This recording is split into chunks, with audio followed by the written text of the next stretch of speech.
Assalamualaikum warahmatullahi wabarakatuh. Innal hamdalillah nahmaduhu wa nasta'inuhu wa nastaghfiruh wa na'udzu billahi min sururi anfusina wa min sayyiati a'malina. Man yahdihillahu fala mudhillalah wa man yudlil fala hadiyalah. Wa asyhadu an la ilaha illallah wahdahu la syarikalah wa asyhadu anna Muhammadan abduhu wa rasuluh. Allahumma salli wa sallim wa barik ala Muhammadin sallallahu alaihi wa ala alihi wa ashabihi wa man tabi'ahum bi ihsanin ila yaumiddin, amma ba'd. Bersyukur kita atas limpahan nikmat yang Allah berikan pada kita semua pada malam ini. Dimudahkan kita berkumpul, berjumpa kembali dalam rangka mempelajari karya kitab para ulama yang kita harapkan kita mendapatkan faidah di antara ilmu yang bermanfaat untuk kehidupan kita, dunia dan akhirat. Semoga salawat dan salam selalu tetap terlimpah kepada Nabi kita Muhammad sallallahu alaihi wasallam beserta seluruh keluarga dan keturunan beliau, para sahabatnya dan seluruh pengikutnya hingga tibanya hari pembalasan. Malam ini kita akan melanjutkan bagian yang ketiga dari pembahasan bab yang kedua, Tauhid Uluhiyah.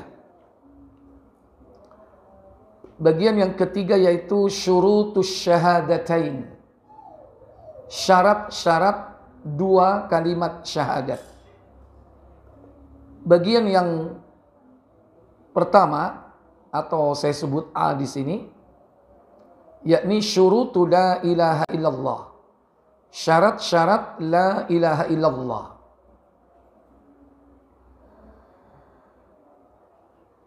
La budda fi syahadatin an la ilaha illallah min sab'ati syurutin. Di antara kesaksian la ilaha illallah itu mewajibkan adanya 7 syarat. 7 syarat la ilaha illallah. La tanfa'u qailuha illa biijtima'iha. Maka orang yang mengucapkan kalimat la ilaha illallah itu tidak akan bermanfaat tanpa menyempurnakan 7 syarat tersebut. Jadi 7 syarat itu harus ada, tidak boleh tidak. Wa hiya ala sabilil ijmal, di bawah ini akan dikemukakan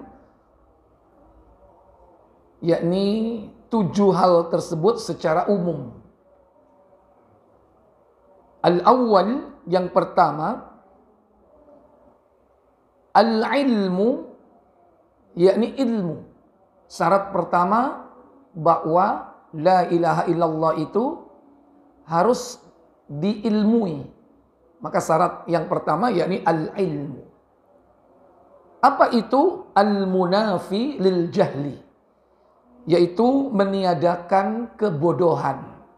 Artinya jangan sampai orang tidak mengetahui apa makna la ilaha illallah. Dan itu sudah dibahas pada pertemuan sebelumnya tentang makna la ilaha illallah. Baik yang nafyan wa itsbatan, yang ditiadakan maupun yang ditetapkan. Kita harus memahami, mengerti, mengilmui. Ats-tsaniyah atau ats-tsani, yang kedua, al-yaqinu, yakin. Jadi setelah mengetahui belum cukup, harus ditancapkan dalam diri kita, yakni keyakinan kepada apa yang sudah kita ketahui. Kadang ada orang itu mengetahui tapi nggak yakin, mengilmui tapi nggak yakin, belum terinternalisasi dalam jiwanya. Makanya di sini dibutuhkan yang kedua, yakni yakin. Apa itu? Al-munafi lisyakki, meniadakan keragu-raguan. Kadang orang mengerti tapi masih ragu, mengetahui tapi masih ragu. Makanya harus yakin dengan apa yang diketahui itu, tanpa ada keragu-raguan sedikit pun.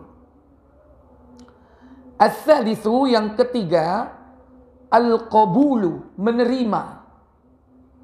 Kadang diketahui ilmu itu, sesuatu itu sudah diilmui, sudah diyakini, tapi belum menerima. Menerima di sini yakni harus 100%. Al-munafi lirraddi, yakni meniadakan penolakan. Tidak boleh sedikit pun ditolak. Harus diterima 100%. Makanya kita harus menerima agama ini secara utuh.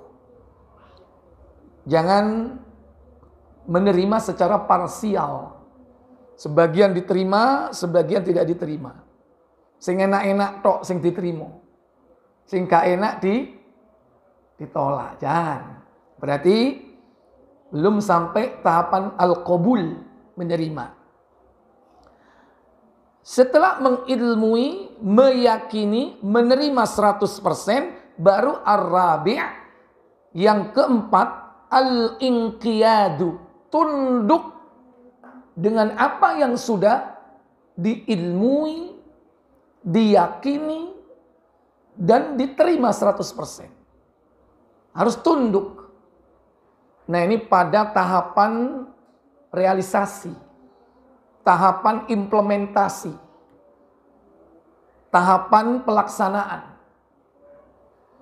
Kalau yang 1, 2, 3 tadi, itu lebih merupakan yakni sikap kita. Sikap. Makanya ada knowledge. Knowledge itu ilmu. Setelah punya ilmu, baru apa? Attitude. Ini kalau pendekatan umumnya. Ya, ada attitude apa? Sikap. Sikapnya bagaimana? Harus yakin. Sikapnya bagaimana? Harus menerima. Itu tahapan yang kedua, menerima. Baru tahapan penerapan, tunduk. Tunduk di sini al-inqiyad, yakni melaksanakan konsekuensi dari kalimat la ilaha illallah itu. Berarti boleh dikatakan ini sudah tahapan psikomotorik, ya, yaitu apa? Amaliyah anggota tubuh, ketundukan kepada kalimat tersebut. Apa itu? Al-munafi litarki, meniadakan, meninggalkan, harus ditiadakan. Artinya kalau kita sudah mengerti, mengetahui, meyakini, menerima, harus dikerjakan. Kadang ero tapi gak dilakoni. Kon wis belajar sholat, oh iya, wis hafal, oh mulai teko takbir sampai salam ro kabeh aku, sunah-sunahnya, rukun-rukunnya, syarat-syaratnya. Tapi kan kok gak sholat? Iya, kok dhisik. Nah itu berarti belum sampai tahap yang keempat. Tidak tunduk kepada apa yang diilmui tadi itu. Ya. Al-khamisu yang keempat, yang kelima, apa itu? Al-ikhlasu, ikhlas, murni, bersih dalam mengamalkannya, dalam mempraktekkannya. Itu tidak boleh ada kotoran-kotoran, tidak boleh ada tendensi-tendensi yang lain. Dalam tunduk melaksanakan kalimat la ilaha illallah itu jangan sampai ada yakni virus, kuman, penyakit yang bisa merusak amaliyah tersebut. Makanya harus ikhlas, murni. Apa itu? Al-munafi lisyirki, meniadakan persekutuan, kesyirikan dalam mempraktekkan, mengamalkan, dalam merealisasikan la ilaha illallah itu harus bersih dari tujuan-tujuan yang lain. Ini yang kelima. Yang keenam, as-sadisu. Ya. Apa itu as-sidqu? As-sidqu yaitu jujur atau benar. Kalau jujur ini berarti dia sudah sampai pada tahapan menjadi sebuah habit, kebiasaan. Menjadi habit. Kenapa? Amalan yang dilakukan secara terus-menerus dengan tujuan yang bersih, ikhlas, terus itu akan menjadi sebuah apa? Kebiasaan. Maka di sini apa? Syarat yang keenam yaitu jujur. Orang kalau tidak jujur dalam amalnya, ketika diuji, diberikan cobaan, dia bisa berhenti. Langsung jegrek berhenti. Tapi ini terus menunjukkan apa? Istiqomah. Berarti amalnya jujur dia. Jujur dalam beramal. Menunjukkan bahwa apa yang dilakukan itu betul-betul semata-mata karena Allah. Sehingga apapun tidak bisa menghalanginya. Terus dilakukan. Itu berarti imannya jujur. Apa yang dimaksud as-sidqu di sini? Al-munafi lil kadhibi. Meniadakan kedustaan. Dan ini salah satu di antara ciri orang munafik. Kadang melakukan perbuatan itu mendustai orang. Bahkan mendustai diri sendiri. Supaya hanya sekedar dilihat oleh orang. Nah, kemudian yang terakhir puncaknya as-sabi'u, yang ketujuh al-mahabbatu, cinta. Cinta dengan kalimat la ilaha illallah, cinta dengan maknanya, cinta dengan pemahamannya, cinta dengan keyakinan terhadap la ilaha illallah, cinta dengan perbuatan sebagai realisasi la ilaha illallah. Dia cinta. Yakni apa? Al-munafiyatu li dhaddiha wa huwa al-baghdha. Yakni lawan daripada cinta, apa itu? Benci. Dan kalau sudah cinta ini berarti sudah mendarah daging dalam dirinya, dalam seluruh aspek hidupnya, baik lisannya, baik perbuatannya, demikian pula hatinya. Kalau seandainya mimpinya la ilaha illallah. Umpama ngelendure la ilaha illallah. Itu berarti apa? Luar dalam berarti. Karena apa? Sudah cinta. Kalau sudah cinta itu merasuk. Sampai itu kalau cinta, kadang-kadang sampai digawa turu. Ya.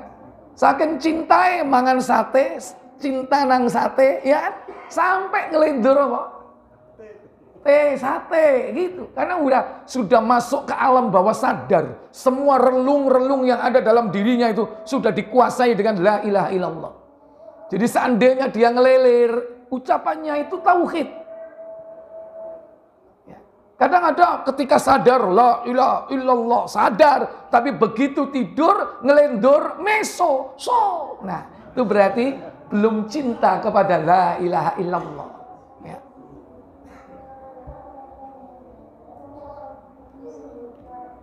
Baik. Jadi ada berapa tadi syaratnya? Ada 7. Wa amma tafsiluha fakama yadi. Adapun rinciannya dijelaskan di bawah ini. Yang pertama, al-ilmu, yakni ilmu. Ai al-ilmu bimaknaha, yakni mengetahui makna la ilaha illallah. Al-muradu minha, maksud daripada kalimat tersebut. Wa ma tanfiyahu wa ma tuthbituhu, yaitu apa saja yang ditiadakan dari kalimat la ilaha illallah itu, dan apa saja yang ditetapkan dalam la ilaha illallah itu. Harus paham itu. Antara nafyan wa isbatan, yang ditiadakan dan yang ditetapkan, harus paham. Al-munafi lil jahli bidzalik, yaitu meniadakan kebodohan terhadap apa? Makna dan maksud la ilaha illallah. Kama qala Allah Ta'ala, sebagaimana firman Allah Ta'ala dalam surah Az-Zukhruf, surah yang ke-43. Di sini dipotong surah Az-Zukhruf ayat yang ke-86.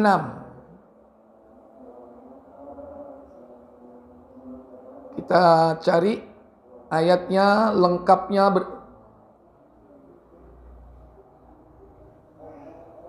Antum juga coba dibuka surah Az-Zukhruf.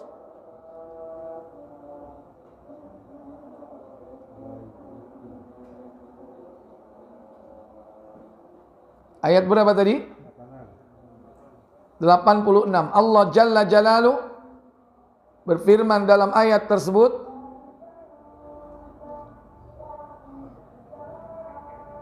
وَلَا يَمْلِكُ الَّذِينَ يَدْعُونَ مِنْ دُونِهِ الشَّفَاعَةَ إِلَّا مَنْ شَهِدَ بِالْحَقِّ وَهُمْ يَعْلَمُونَ. Kata Allah Jalla wa'ala, dan sesembahan-sesembahan yang mereka sembah, yad'una min dunihi, disembah selain Allah, asy-syafa'ata, tidak mampu memberikan syafaat, pertolongan, pembelaan, illa, kecuali man syahida bil haqqi, kecuali orang yang yakni menyaksikan, mengilmui bil haqqi, kebenaran. Apa al-haq itu? Al-haq itu adalah kalimatut thayyibah, la ilaha illallah. Kalimat di sini man syahida bil haqqi, yaitu persaksian atau orang yang mensaksikan la ilaha illallah. Kalimatnya di situ bil haqqi. Kemudian di akhir ayat itu apa? Wa hum ya'lamun, dan mereka mengetahuinya. Apa maksudnya? Mereka mengilmuinya. Mengilmui apa? Mengilmui la ilaha illallah.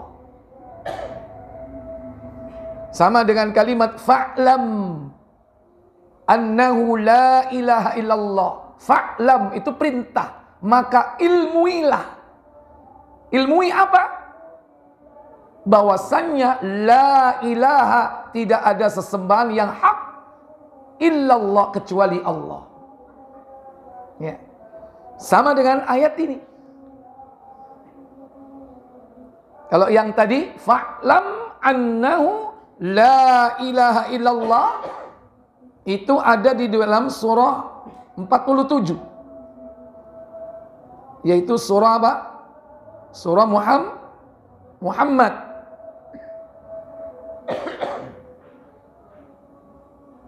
Yaitu pada ayat yang ke-19. Fa'lam annahu la ilaha illallah wastaghfir li dzambik. Nah itu. Kalau di sini perintah. Perintah untuk berilmu. Apa? Mempelajari, mengilmui kalimat la ilaha illallah. Fa'lam, maka ilmuilah, annahu, bahwasannya dia Allah, la ilaha illallah, tidak ada sesembahan yang hak illallah, kecuali Allah. Kemudian pada surah Az-Zukhruf, ini konsekuensi kelak di akhirat orang yang mengetahui, mengilmui la ilaha illallah, itu akan mendapatkan syafaat. Bahwa apa saja yang disembah selain Allah tidak mampu memberi pertolongan. Illa, kecuali, man, orang yang syahida, menyaksikan atau bersaksi, bil haqq, yaitu kebenaran. Apa al-haq di situ? La ilaha illallah. Kemudian ditutup dengan kalimat wahum ya'lamun, dan mereka mengilmuinya. Jadi kalau tidak mengilmui, hati-hati. Jangan hanya sekedar tahu kalimatnya, kemudian diucapkan, kemudian dibaca, tapi kosong dari pemahaman. Masih bendino ping 1000, la ilaha illallah, la ilaha. Tapi kalau enggak paham maksudnya, la ilaha illallah, ambek nyekel keres, la ilaha illallah. Nah, bertentangan atau tidak? Bertentangan. Atau la ilaha illallah dibaca dengan hitungan. Meskipun dia enggak melakukan perbuatan syirik, tapi apa? Dia melakukan amalan itu tanpa dasar perintah dari Allah dan Rasulnya. Di mana letak penyimpangannya? Yaitu dengan hitungan tertentu. La ilaha illallah dibaca berapa? 1000. Ya, itu berarti udah menyimpang itu dari la ilaha illallah. Di mana penyimpangannya? 1000-nya itu. La ilaha illallah dibaca 7 kali. Sudah benar 7, sudah benar la ilaha illallah. Tapi 7 kalinya dari mana? Harus ada dalil. Kalau nggak ada dalil, nggak boleh menetapkan hitungan. Kadang bukan hitungan, tata cara. Apa? La ilaha illallah peng telu keambekan. La ilaha illallah. La ilaha illallahnya benar, tapi keambekannya menyimpang. Bertentangan antara yang diucapkan dengan yang dilakukan. Karena Allah tidak pernah memerintahkan orang itu untuk mengucapkannya dengan menahan nafas. Itu otomatis sudah bertentangan. Kurung apa-apa rek? Misalkan salamu telat. Baik, silakan adzan dulu.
hayya 'alas shalah,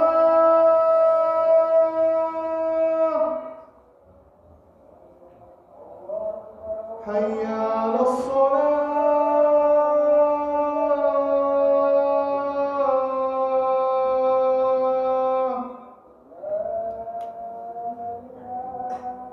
hayya 'alal falah,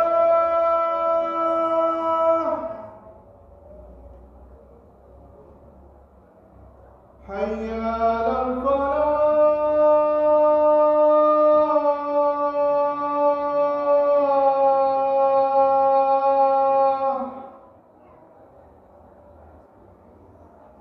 Allahu Akbar, Allahu Akbar, la ilaha illallah.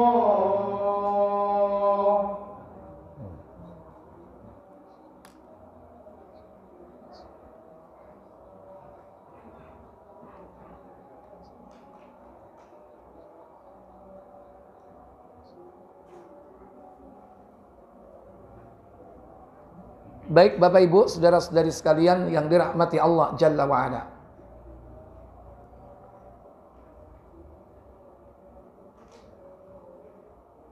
Jadi syarat yang pertama, la ilaha illallah, yakni al-ilmu. Kemudian dijelaskan dalam surah Az-Zukhruf 86, illa man syahida, kecuali orang yang menyaksikan, yakni syahida bila ilaha illallah, menyaksikan kalimat la ilaha illallah.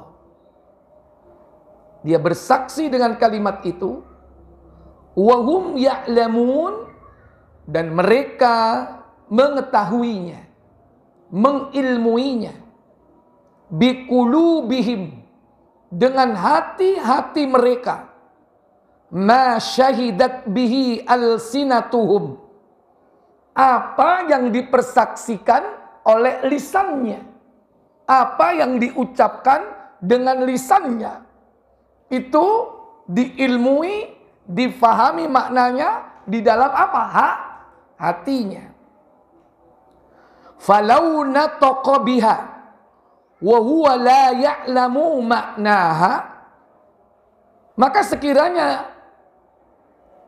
jika dia mengucapkan kalimat itu tanpa mengetahui makna dari kalimat tersebut, lam tanfa'hu, maka ucapannya itu tidaklah bermanfaat. Kalau bedane ambek manuk. Ono manuk iku dikongkon maca assalamualaikum fasih. Manuk apa iku? Karo. Sampeyan tau duwe ta? Iku nek diajari la ilaha illallah, bisa enggak? Bisa. Bahkan dia lebih fasih daripada antum. Karena dia itu bisa merekod, mememori suara orang itu persis kayak seseorang. Bukan hanya kalimatnya, sak suarane itu persis warna dari suaranya itu. Itulah burung apa? Beo. Makanya wong sing suka niru iku jenenge membeo. Itu istilahnya. Nah, pertanyaannya, burung yang mengucapkan la ilaha illallah itu kira-kira sudah bertauhid atau belum?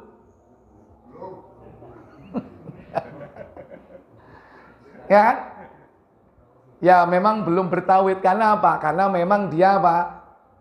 Ya, tidak ada kewajiban untuk mengucapkan la ilaha illallah, mempelajari dan mempraktekkan. Karena dia tidak mukallaf. Mukallaf itu apa? Akil balik. Manuk itu berakal enggak? Berarti enggak akil. Manuk itu balik enggak? Balik, wong duwe anak kok.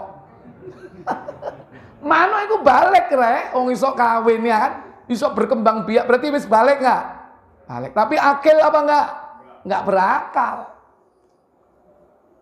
Lah sampean iku akil yo balik, iya kan? Maka wajib mengilmui, wajib memahami. Jangan seperti beo. Kalau beo, tidak ada kewajiban untuk mengucapkan kalimat itu, tidak ada kewajiban. Tidak ada kewajiban mempelajari, tidak ada kewajiban mengilmui. Walaupun hakikatnya burung itu mereka tunduk patuh kepada aturan Allah.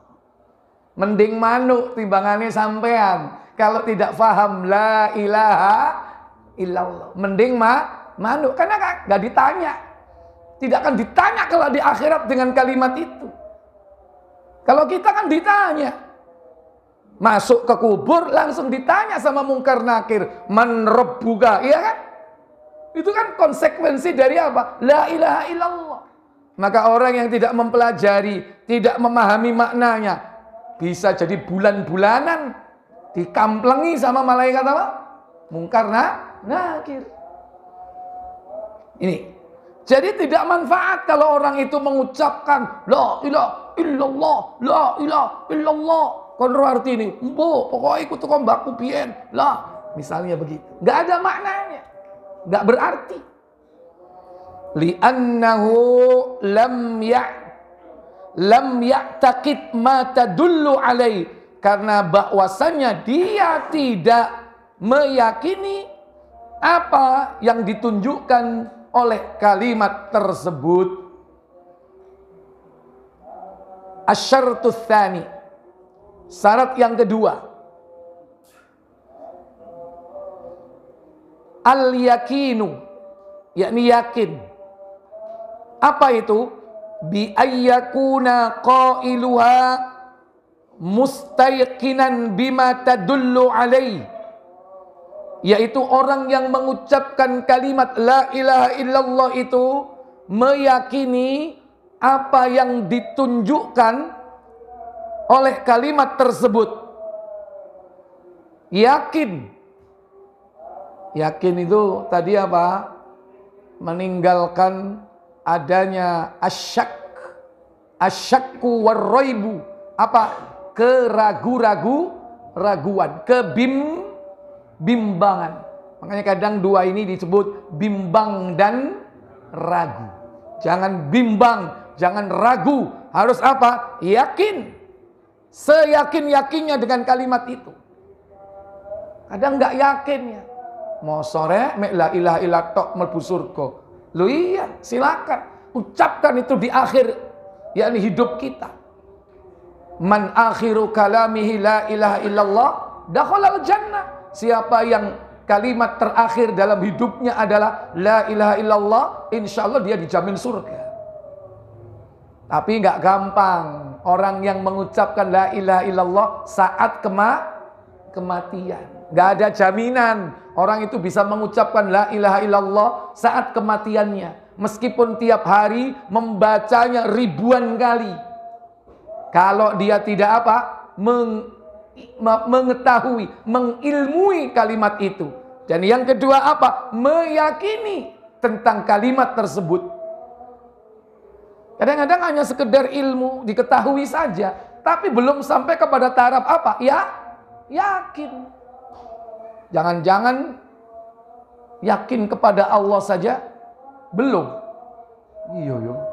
Allah iku ono tagak yo. Soalnya aku setahunan jaluk gak tahu dikei.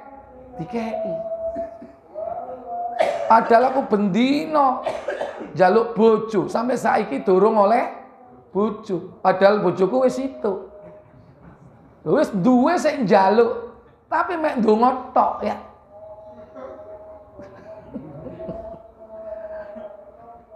Tapi tidak mau apa? Mewujudkan apa yang diucapkan dalam doanya itu. Padahal orang yang berdoa itu semestinya bagian daripada azam. Wa idza azamta fatawakkal 'ala Allah. Kalau dia bersungguh-sungguh kemudian dia berdoa, maka dia termasuk orang yang bertawakal kepada Allah. Sebagaimana burung saking tawakalnya kepada Allah, itu diberikan rizki tiap hari. Yaghdu khimason, pergi dalam perut lapar, ya, taghdu khimason wa taruhu bitanan, dia balik pulang ke sangkarnya dalam kondisi kenyang. Itu burung karena saking tawakalnya. Tapi ingat, di dalam tawakal di situ ada apa? Ada ikhtiar, ada usaha. Apa usahanya burung? Miber. Kalau manuk tengok-tengok, ya, mari ngono iwake teko, enggak, dia terbang dulu. Setelah dia berazam, ya, berdoa, baru kemudian tawakal. Usaha dan doa inilah dia berarti telah bersungguh-sungguh, bertekad bulat. Maka setelah itu tawakal kepada Allah Jalla wa'ala. Baik, jadi apa yang diucapkan ini sebetulnya ikrar, membawa konsekuensi. Karena ucapan itu berarti dalam kehidupan ini tidak ada yang ditakuti, yang diharapkan kecuali hanya Allah, yang dicintai kecuali Allah. Nah, kalau keyakinannya tentang eksistensi Allah aja nggak bulat, nggak utuh, masih iya ya, ragu saya ini. Allah ini ada apa enggak ya? Konsekuensinya, kalau dia nggak percaya sama Allah, juga nggak percaya sama kehidupan akhirat. Makanya dua ini selalu digabung. Kalau orang nggak percaya sama Allah, pasti nggak percaya sama kehidupan akhirat. Pasti itu. Makanya dua ini selalu jadi satu. Man kana yu'minu billahi wal yaumil akhir. Barang siapa yang beriman kepada Allah dan hari akhir. Banyak orang-orang itu ragu kepada kehidupan akhirat, ragu. Berarti dia mungkin ragu pula akan keberadaan Allah. Apa benar si cilik didoktrin, anak-anak, ayo pejamkan mata, minta sama Allah, ya Allah beri aku permen. Setelah lama disuruh buka, ayo buka matanya, dibuka. Ada permennya enggak? Enggak ada, Bu Guru. Berarti Allah itu tidak. Ini cara doktrin orang-orang kafir, orang-orang ateis, mereka yang mendakwakan bahwa Allah itu seakan-akan diada-adakan oleh akal manusia. Dan hati-hati, kalau doktrin ini meresap, merasuk dalam pribadi seseorang, nanti dalam perjalanan hidupnya, sekalipun secara formal dia seorang muslim, seorang muslimah, akan muncul keraguan-raguan. Ayo anak-anak, sekarang pejamkan mata, minta sama Bu Guru minta permen. Langsung cepat Bu Gurunya ngasih permen di tangannya. Ayo sekarang dibuka matanya. Ada permennya, ada Bu Guru. Berarti Bu Guru ada atau tidak? Ada. Allah ada apa tidak? Tidak ada. Bu Guru ada atau tidak? Ada. Ini Bu Guru. Ini cara mendoktrin anak-anak kecil. Supaya apa? Dia tidak yakin akan eksistensi keberadaan Allah. Hati-hati. Doktrin seperti itu bukan berarti selesai. Dia akan terus berlanjut sesuai dengan zamannya. Buku-buku pelajaran kita yang umum itu hati-hati untuk anak-anak sekolah kita. Karena dulu pernah didoktrin, diberikan ilmu bahwa alam semesta ini tidak ada yang menciptakan, tapi terjadi secara alamiah. Banyak itu teori-teori tentang penciptaan seperti itu. Walaupun itu sebuah teori, tapi kalau syaitan masuk, bisa jadi itu menjadi sebuah keyakinan. Makanya anak-anak kita harus dijauhkan dari teori-teori seperti itu. Kenapa? Nggak manfaat. Walaupun hanya sekedar diketahui, takutnya nanti ketika saat itu syaitan menunggangi, mempermainkan hati manusia, dan hati kita ini lemah, maka masuklah keyakinan seperti itu. Nah, kalau sudah ragu kepada Allah, ragu akan penciptaan, ragu akan kehidupan hari akhirat, berarti dia tidak yakin dengan kalimatut thayyibah, la ilaha illallah. Fa in kana syakkan, maka jika dia ragu, bima tadullu alaihi lam tanfa'hu, ragu terhadap kalimat la ilaha illallah sebagaimana yang ditunjukkan dalam beberapa ayat, bahwa orang-orang yang betul-betul yakin itu tidak ada sedikit pun keraguan. Kalau dia ragu kepada kalimat itu, apalagi ragu kepada keberadaan Allah, maka ucapan itu tidaklah bermanfaat sama sekali.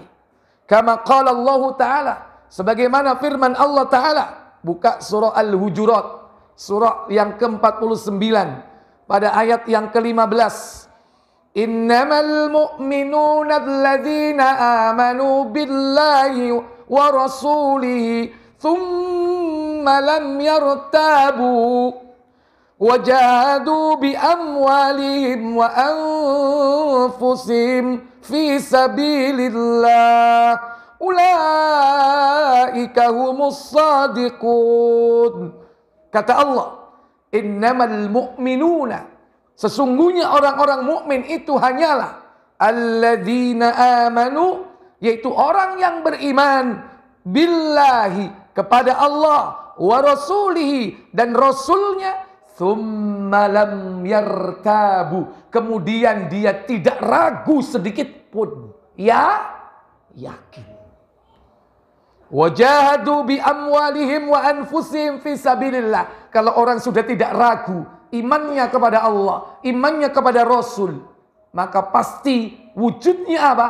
Dia tidak akan menolak kalau perintah jihad itu dikumandangkan. Bahkan dia akan mencari jalan untuk berjuang membela agama Allah. Sekalipun tidak harus terjun ke medan-medan tempur, ke medan-medan peperangan, tapi dia berjihad bersungguh-sungguh li'ila li kalimatillah, membela yakni agama Allah, meninggikan kalimat la ilaha illallah di mana saja dia berada. Gak usah nunggu musuh teko, gak usah kudu berangkat nang Palestina, gak usah ngenteni Yahudi merene, langsung dia sungguh betul-betul berjuang di lingkungannya, di desanya, di masyarakat. Dia perjuangkan la ilaha illallah, memberantas keletian. Kono lak panganan tok ae kono iku. Perkelenian kok perkeltian. Ya Allah. Ulaika humus shadiqun, dan mereka itulah orang-orang yang benar keimanannya. Fa in kana murtaban, maka jika dia ragu, kana munafiqan, maka dia termasuk kelompok orang apa? Munafik. Orang munafik itu ragu-ragu terhadap keimanannya. Makanya dia ini berada di antara keimanan dan kekafiran. Dia beriman, apa? Nek ono jajane, nek ono untunge, ya kan? Idul kurban yakin, ya kan? Takbiran, apa? Meneng nyate, meneng gule. Itu orang munafik. Orang munafik itu yakin, ya, di satu sisi kalau ada keuntungan duniawiyah, begitu kalau nggak ada keuntungan duniawiyahnya, apa? Merugikan dunianya, merugikan pribadinya, maka dia menjadi kufur, menjadi apa? Menjadi ingkar kepada keimanannya. Hati-hati. Makanya dia berada di dua sisi. Kalau dia berkumpul dengan orang beriman, ngakunya beriman. Kalau dia kembali ke komunitasnya, maka dia mengatakan, saya di sana itu membuat olok-olok, bikin onar, cok kuatir, aku iki bolomu.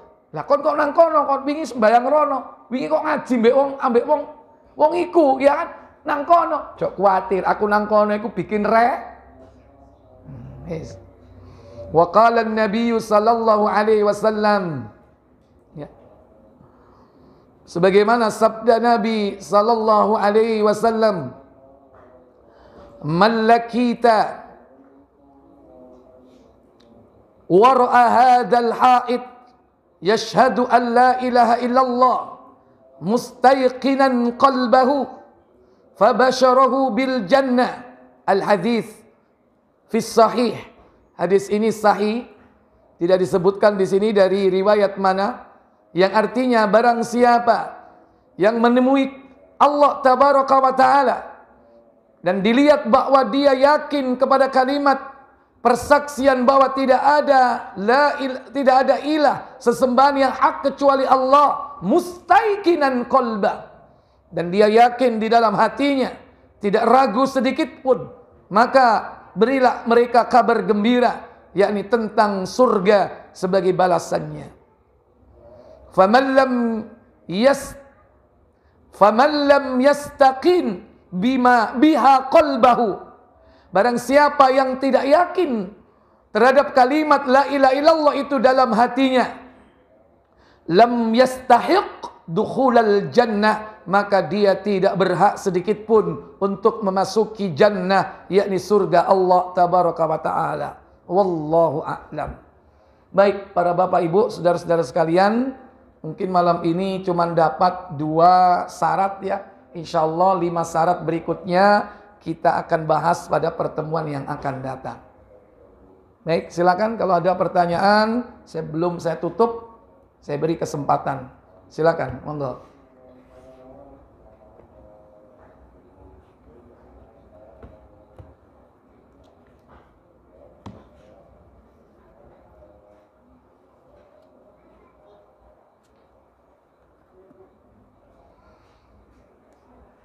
Silakan. Silakan. Larangan mitra, oh mencela zaman, ya betul.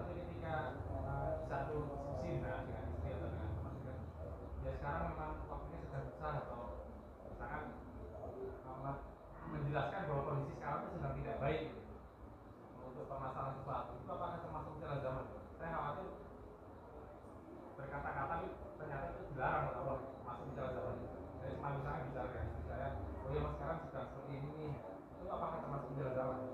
Atau zaman sekarang memang zaman itu termasuk mencela zaman? Iya, baik. Jadi kalau mencela zaman, zaman ini adalah waktu. Sementara Allah tabaraka wa ta'ala melarang kita untuk mencela zaman. Aku adalah zaman itu sendiri kan. Artinya bahwa kita tidak boleh buruk sangka kepada Allah Jalla wa'ala. Tidak boleh buruk sangka. Sampai apalagi menganggap bahwa ada waktu-waktu tertentu itu adalah waktu yang sial. Itu nanti ranahnya kepada kekufuran. Ya, kekufuran di sini ya contohnya mungkin meyakini adanya hari sial. Hari sial. Oh, ini Rebo apa? Nah, pernah nggak ada statement seperti itu, bahwa ini adalah hari sial, saat sial, hari, dan ada lagi bulan sial. Itu orang kafir jahiliyah itu juga meyakini adanya bulan sial. Bulan apa itu? Hah? Bulan apa?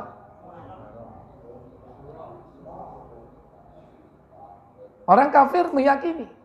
Orang Jawa juga meyakini. Wong Jawa apa?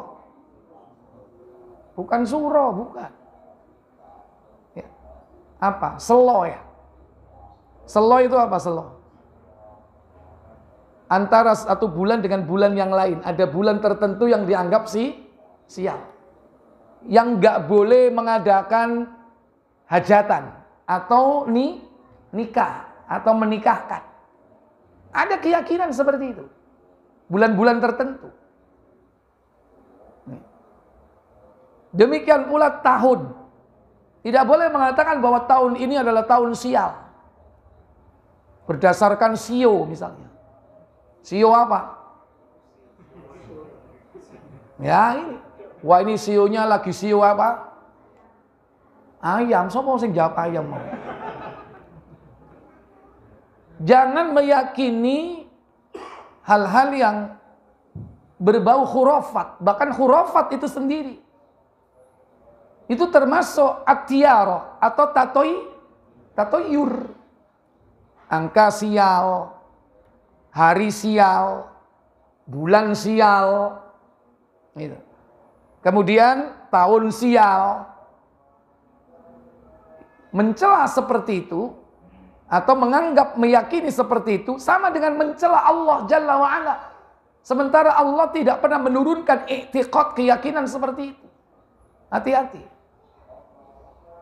Seandainya kita, Bapak Ibu Saudara sekalian, mengatakan bahwa ini zaman adalah zaman fitnah, itu karena berdasarkan dalil. Berdasarkan dalil. Tapi tidak ditentukan kapan itu terjadinya. Maksudnya ditetapkan secara fix tahunnya, bulannya, harinya. Saat Nabi menyampaikan bahwa nanti akan terjadi fitnah. Fitnatud Dajjal. Tidak disebutkan tanggalnya secara spesifik. Tahunnya secara spesifik. Tidak pernah disebutkan. Tapi hanya disebutkan saat nanti munculnya Dajjal, itu zaman fitnah. Ada lagi zaman di mana nanti orang apa? Menjual agama. Itu akan terjadi. Tapi kapan? Kita nggak tahu. Kapan harinya, kapan bulannya, kapan tahunnya. Hari-hari di mana nanti banyak pembunuhan. Namanya apa? Fitnah al-ahlas. Fitnah al-ahlas itu akan terjadi. Banyak peperangan, banyak pembunuhan. Ada lagi fitnah yang kedua, fitnatus sarra. Apa? Fitnah kesenangan dunia. Fitnah kesenangan dunia. Apa tandanya? Yaitu fitnah yang asapnya itu disulut di bawah kaki orang yang mengaku sebagai ahlul bait Rasulullah. Diterangkan dalam hadis Ibnu Majah. Endi wong iku ngono? Sing duwe Ibnu Majah. Yang ketiga, ada sebut apa? Fitnah ad-duhaima. Apa fitnah duhaima? Yaitu fitnah pemimpin zalim yang haus akan kekuasaan. Yang banyak terjadi apa? Kezaliman. Banyak orang yang dihukum ketika itu. Tidaklah manusia bisa bebas dari apa? Hantaman kepada wajahnya. Itu namanya fitnah duhaima. Nah, fitnah-fitnah seperti itu akan terjadi. Tapi Nabi tidak menyebutkan secara spesifik kapan itu harinya, kapan itu bulannya, kapan itu tahunnya. Enggak. Nah, kalau keyakinan kepada waktu fitnah seperti itu boleh. Tapi kita tidak menvonis, menetapkan secara fix. Oh besok, oh lusa, oh tahun ini, oh tahun itu. Nggak boleh. Tapi kita yakin suatu saat itu akan terjadi.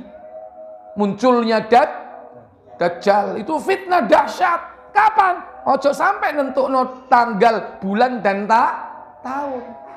Tapi kalau tadi itu hari sial, ya kan? Ditentukan. Apa? Nah, dari 7 hari itu ditentukan salah satunya. Bulan sial misalnya. Dari 12 bulan itu ditentukan salah satu bulan. Tahun sial, tahun dengan keyakinan-keyakinan tertentu ditetapkan. Nah, ini yang nggak boleh. Dan itu mencela Allah. Karena semua itu yang membuat Allah. Berarti jangan su'dzon kepada Allah Jalla wa'ala. Ya. Sama. Ada yang sifatnya harian. Le ojo metu. Apa? Iki waya geblake mbokmu. Eling ya iki geblake mbokmu ojo metu. Konek terpaksa metu, kon kudu melayu ngedul, ojo ngalor. Konek ngalor bakal ciloko. Ada seperti ini. Ini kan berarti mencela hari pada waktu itu. Hari apa? Hari geblake mbokmu. Nggak ada dalilnya, ya kan? Dan memang harus keluar waktunya tolabul ilmi. Sementara GPI arahnya ngidul, yo ngidul loh. Apa ngeliger liwat Mono Ayu ya kan? Ngeliger ngalor ya. Jangan dibohongi seperti itu. Baik, yang lain. Satu lagi boleh.